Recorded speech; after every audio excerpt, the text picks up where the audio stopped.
অযথা রিয়েক্ট না করে ভেতরে শান্ত থাকতে পারলেই বাইরের পরিস্থিতি আপনার নিয়ন্ত্রণে আসে।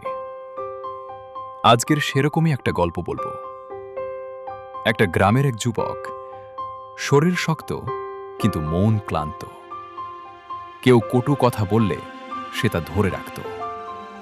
প্রতিটি আঘাত যেন একটা পাথর, আর শেষে পাথরগুলো জমা হতো তার মনে। একদিন এক বৃদ্ধ তাকে বলল, পাথরটা যে ছুঁড়েছে সে তো সেটি ফেলে রেখে চলে গেছে, তুমি কেন সেটাকে তুলে নিয়ে বয়ে বেড়াচ্ছ? সেদিন সে বুঝল, অন্যের করা কাজ কিংবা বলা কথার জন্য আমি কেন যন্ত্রণায় ভুগব? অন্যের কাজ নয়, আমাদের প্রতিক্রিয়া বা এর প্রতি রিঅ্যাকশনই আসল বোঝা।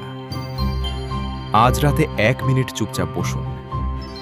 যে কথাটা মন ভারী করেছে, যেসব কাজ আপনাকে ব্যথিত করেছে, ভাবুন সেগুলো হলো একটা পাথর। নিজেকে বলুন, এটা আমার নয়, আর ছেড়ে দিন মাটিতে। অতীতের জিনিসকে অতীতেই থাকতে দিন।